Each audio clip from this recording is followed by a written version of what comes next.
Greetings, everyone. Pete Pardo here from Sea of Tranquility. Welcome to another episode of the show, alongside in the co-captain's chair today for this very topical rush conversation. Chad Hutchinson is with us today. What's going on, my friend? Oh, lots and lots, Pete. How are you? Doing good. Doing good. Chad and I were just lamenting both of our baseball teams getting bounced from postseason. Mine didn't quite make it, and yours, Choked. the Dodgers. Use the word Again, choked. you can't really cry too much about losing to the Dodgers. They are the defending world champions. They're a good team, but last Yeah, night but the kind of Phillies didn't play like the Phillies were playing at the end of the season. They no. the tank dried up, and No. last night they choked. So that's the end of it. What do you think? Just real quick, what do you think the odds are that they keep that they re-sign Schwarber? It's almost like you have to, right? Uh, that's kind of how I feel. I know there's some people that want to get rid of him because of his playoff performances have been so dry. But there's other guys I think are definitely going, like Castellanos. I hope they re-sign JT Realmuto. I still think he's one of the best catchers in baseball. But it's pretty much up for grabs otherwise. There's some guys I like, some guys I can do without. I've heard some Had enough rumors. Let Schwarber walk and sign Pete Alonso to play first base. of it. Not that I want to see Possible. that. Granted, I I don't hear want you. to see that, but If that I, happens, I'll buy you a Phillies hat.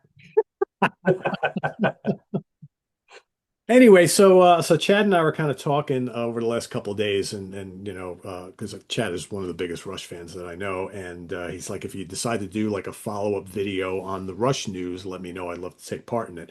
And once they kind of announced like additional dates and like prices started popping out about what the tickets are costing, and more information is being shared, and people starting to get to know, their drummer for this tour, Anika Nilles.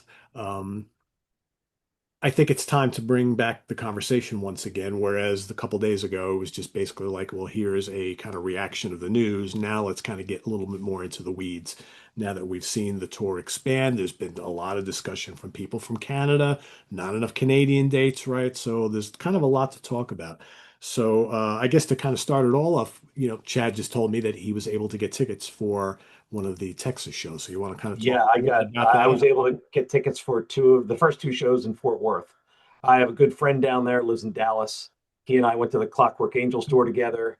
So when the news broke on Monday, we got in touch with each other and said, "Hey, let's figure it out. I'll come down to visit you. What do you think?" And he said, "Let's do it." So he got the tickets for Friday. I got the tickets for Wednesday, and now we got to cut a lot of lawns to make up the money. Well, yeah, I mean that's what everybody's talking about this week because it's like these Yeah, tickets are not cheap at all. no, I mean, they're insane. yeah, it's insane. I mean, I didn't go to do any pre-sale anything today because the Madison Square Garden shows obviously the ones that I would even consider. And a lot of people are talking about how it's like the base price is probably like three and a quarter or 300 something, right? A For decent lower bowl seat is going to cost you a good $400. yeah, and not a lot of people That's a want to spend decent that seat, kind of not a money. great seat. Right, right. Yeah. And I personally, I've gone on record here on the channel over the last couple of years saying that I think my days of seeing the big arena shows are kind of done because I've seen all these bands many times over. Do I need to spend hundreds, if not more, dollars on a seat down close? Not necessarily. Do I want to spend still pretty good money to see them a million miles away where they're like this big? I'm totally not interested in that anymore. So I'm like, do I go? I mean, I saw him the last time around, when Neil was still with us. That was very memorable. It was great. I saw him at the Garden. Would I like to go? Yeah, I would. Do I want to break the bank? Not really. I hear you. Unfortunately, I had to. You had to, I right? And just then had to. a lot of the real hardcore fans are basically say it's like, you know what? I want to go one last time because based on what they've said, the set list is going to be drastically different than what we saw last time. So I think they're going to pull a lot of cool nuggets out of the back catalog. And different per show. It sounds like they're going to have a cache of 35, 40 songs or Yes, whatever I that did they're going see to that. mix up between shows, which is cool. Yeah, I did see that, which I That's think, another reason I wanted to go to two of them. Yeah, because you're probably going to see a fairly different show. Yeah, It's like doing the Dream Theater thing back in the day, right? They would play a different show every single night. They would go on yeah, tour with like, 25, 30 songs and they would just rotate every night. So I would go see them two, three times a tour and I would catch a completely different set every time. That's cool, right? That's yeah. totally worth it. So I But think to your this is point gonna be, about arena shows, I thought I was done. I was in the same boat as you. I like the club shows, like the smaller venues, more intimate. You can walk around, kind of hang out with your friends a little bit, and still see great music. But this bomb got dropped on Monday, and I need to do it. So there we are. I'm going. yeah. So, it's the plane ticket, everything else on top of it. So it's going to be an expensive week for you, but It is, but I will have free lodging, so I will say free that. lodging is good. You get to see your friend again, right? Who I don't know how long it's been since you guys have seen each other. So Yeah, it's been a few years. yeah, so that's good. So all in all, it'll be a good trip to just make a vacation out of it, sort of. So I Yep, exactly. totally get that. It's outside the Um, school year because my wife's a school teacher, so she'll be able to go with me. oh, there you go. That's Uh, perfect. Yeah, it's so summertime. that'll be great. Yeah, his wife and my wife are really good friends, so that's going to work out pretty well. Yeah, which is cool. So I think another big topic of conversation here is Anika, right? The drummer.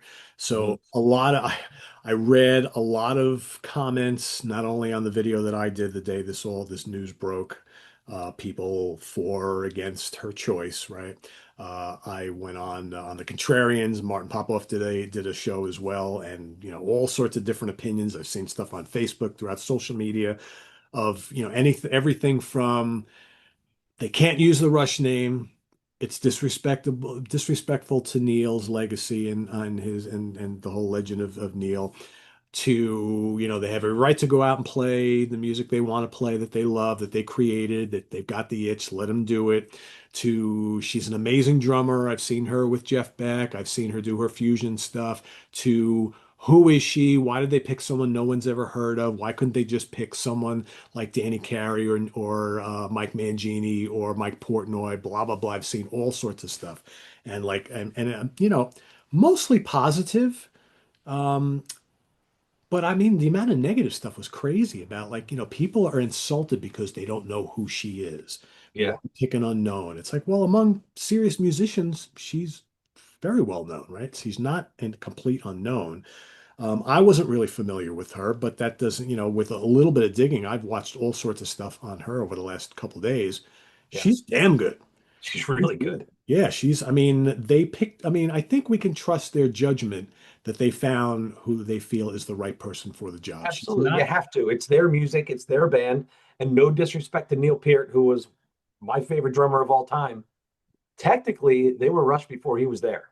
Yes, I know it was a long time ago. We're talking summer of '74 when he joined after the first album, but they do have every right to go play that music and use the name. But if you notice in all the photographs, like on Ticketmaster and on the web, she's not in them.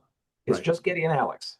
So I don't know if she's going to be introduced as a member. My guess is not that they're going to go as the two of them are Rush and she's the hired gun. Yeah. I think they're going to protect that. I'll call it legacy, at least from the band name standpoint, in that way. That's my guess. Yeah, and I mean and I get the sentiment of people who are like, how can they call it Rush when that all important third member is not there? But you got there's a lot of bands out there who are around as long, if not longer than Rush, who have less original members Oh that's yeah. called by the original name, right? So this is not something new. Hey, Um, technically, there was a version of Rush in the late '60s that didn't include Getty. So right. Yeah, I mean, I love, I mean, Neil's one of my favorite drummers of all time as well, if not my favorite drummer. He wasn't a founding member. So, I mean, they can do this if they want to. And then you know what? It's why but you not? know what? And you know what? We more importantly than all of that, to be honest with you, for me, is they went and they got the blessing from his wife and his daughter. I think that is huge. I think it's sweet. They're fully on board, and I think it's fantastic. If the family said no, they weren't comfortable with it, they wouldn't have used it. Agreed. And Agreed. they would go out as Geddy Lee and Alex Lifeson playing the music of Rush. And you know what? Maybe there's a lot of people that were hoping that that was going to be the case. I don't get hung up in all this names thing. Like, what are you going to Right. call it? Do you want to go out and see the music of Rush once again, performed by two of the surviving guys? Is it a yes or is it a no? If you're going to get so hung up on the name of it, well, then sit home, right? It's just Yeah, those who want to see it, we'll go see yeah, it. they have every right to use it. And if you think about it from a pure marketing standpoint, you should use it. And what's going to sell more tickets? Exactly. Yeah. I've seen a lot of arguments too from people like, well, what about the younger people who have gotten into the music of Rush in more recent years, maybe since Neil passed away, or even like before he did, but were too young to go see shows. Now they can say they can go see Rush for the first time, right? There's probably going to be a lot of Right. those people. It might be an asterisk, but that's okay. You're Yeah, still and getting it out, play. that's fine. Yeah, that's fine. And I think she's going to be I think she's going to be the star of the show. I think people are going to come out of those shows going, "Holy crap, she was fantastic." Well, that's the kind of the next part of the discussion, right? So we know in more recent times, no, we know that Getty's vocals have not been a high water mark of the shows in on the Yep. more most recent tours, Hmm. right? I mean, he really can't sing the old stuff very well anymore. He's a little compromised there. Alex has been battling with arthritis quite a bit in more recent years, so people are a little worried, how's he going to be? Based on what I've seen, I've never seen her live. Based on what I've seen watching live videos of her, she's really good. I think Hmm. she's going to be fine. Yeah. And you might be right. She may be the star of the show. We'll see. I mean, they're going to bring in an extra keyboard player. I Right. think that's smart. Sure. They haven't they've left it open. Will it be anybody else? So you have to wonder, will they bring in someone who can do a little bit of vocals here and there? I don't know. That's my thought too. So you brought up Alex and his arthritis. I think if his arthritis was really killing him, he wouldn't do it. I think they all have the thought like Neil did, like if I can't play 100%, I'm not going out. Not going to do But Alex is doing. He's been playing. Since he got over that initial year or so of mourning after Neil passed, he's been playing all the time. I've seen lots of interviews where he says he plays every day. He told me He's got himself he's playing Yeah, constantly. he's So got yeah, a guitar. That's right. Yeah, he's got a guitar in his bedroom. He goes in and plays an hour before bed every night. yeah. So his chops are up. I can only imagine that his uh, arthritis is in check. I've never heard anything about Getty having any problems, so I think his playing is probably as good as ever. As Oh yeah. ever. Yep. Um, but yeah, I think the keyboard player is a smart idea. Let Getty run around a little bit. Some people are taking that as, oh, they're going to have somebody else sing because he wants to run around. Well, he ran around at the Taylor Hawkins thing, but he still sung the songs. I'm wondering if they're possibly going to bring in a backup singer to help him with the high parts, Yeah. not sing all the songs and every lyric, but maybe help him back him up. I don't know. It's a total Yeah. guess. I saw that work pretty well for Jethro Tull. This is a number of years ago. I mean, Ian's voice has been kind of not very good for a long time, but when they did the whole Thick as a Brick tour where they played Thick as a Brick 1 and Thick as a Brick 2, whenever this was, early mid 2000s, they had a guy who sang a lot of the parts that Ian can't really sing anymore. And you know what? It worked fine. Was it kind of weird? Yeah, but when you know that the original singer has these limitations, Mm, would you rather hear them struggling through it, right. almost Yeah. embarrassingly, right? Because they're trying so hard and they really can't do it anymore? Or is it okay to have them cover the parts they still can do and have someone else who can hit those higher notes that are beyond their Right. reach right now? Yeah. And Getty and Alex have both said they've used the word celebration of their music and their catalog. Well, if you're going to celebrate it, do it well. Yeah, And if that means bringing in somebody else, okay. Look, you're 70, in your early 70s. No one should be expecting you to sing like you did in 1975. right. Shrieking Getty is well gone. But to your point, yeah, he strains. He strains when he sings some of the old stuff. That last verse in Free Will.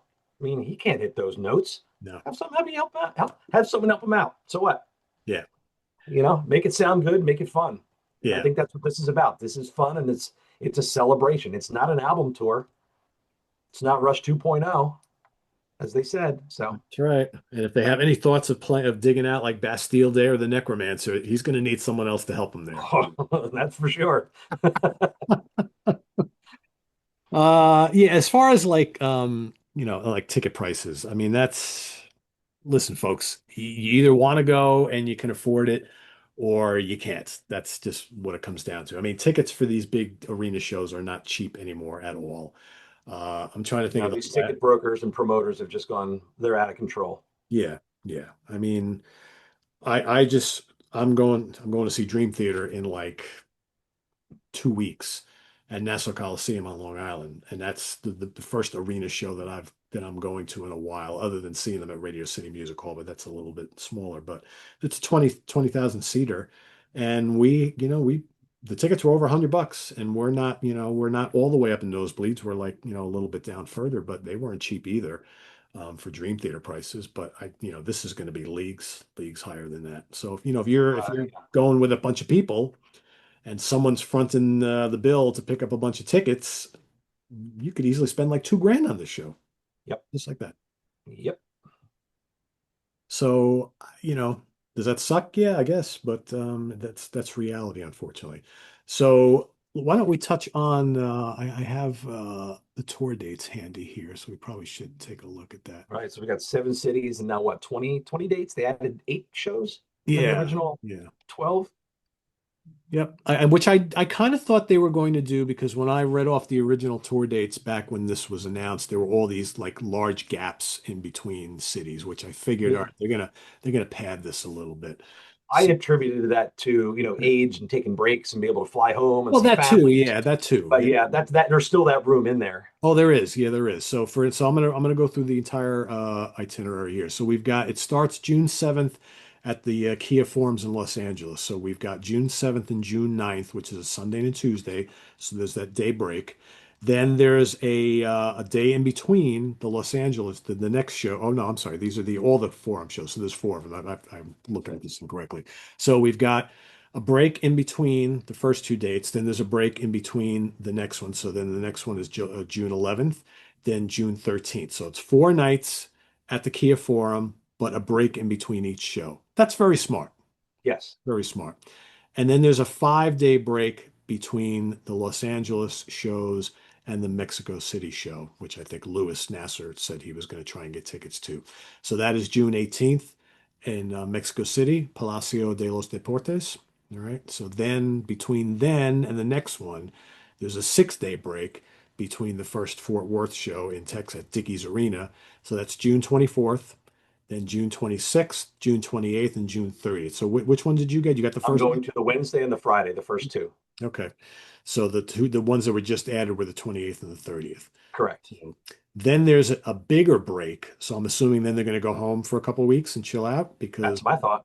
yeah, unless they add other ones, but then we don't see anything till July 16th in Chicago at the United Center.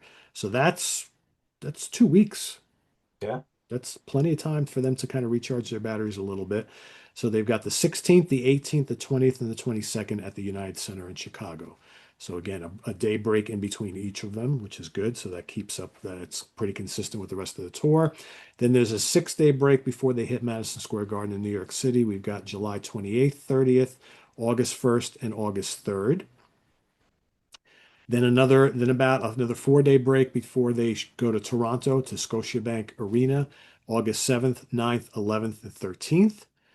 And then they finish off the tour in Cleveland, Ohio at the Rocket Arena on the 17th and the 19th. So again, a 4 day break in between. I'm wondering if they'll add any more dates around the Cleveland area. I don't know. I don't know the area well, so I can't really tell you if that's a it's I wouldn't Cleveland, so I wouldn't doubt, like, if this is the last time they're going to tour at all, that you know that they're it's planned to end in Cleveland because that's where they were discovered and brought into the United States. okay. That makes WMMS back in '74.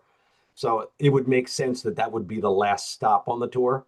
So my guess is if they add anything, it'll be in the existing cities or maybe those larger gaps. Maybe they throw a bone to another city. You know, Yeah, I maybe mean, they'll what are keep we missing Philadelphia out of here? trouble. I was going to say there's no Philly, there's no Detroit, there's no, I mean, shit, there should be more Canadian dates, right? There's no southeast. Yeah, and there's no northwest. Correct, correct. So, I mean, there's some big cities they're not hitting here. There's no San Francisco date.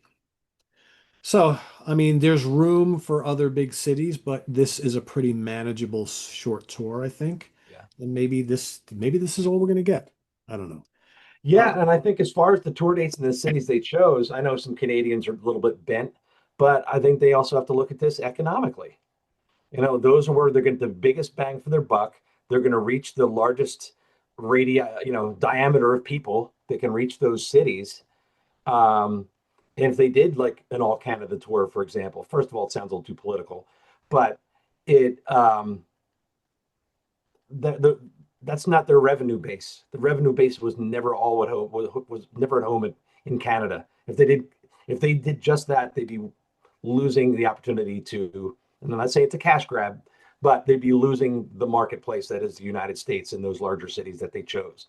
So I think Yeah. they try to spread it out with the amount of energy they have to do this at their age and try to maximize crowd or fan coverage. And certainly there's some income coverage there as well. And I think having four shows in Toronto is probably, I'm thinking like, so we got BC on one side, you got Vancouver all the way, and the other, Montreal, maybe the other big city. Is it feasible that folks from some of these other cities within Canada can make it to the Toronto show now that they added the two more dates? I think that's the hope. I agree. Yeah, yeah, yeah.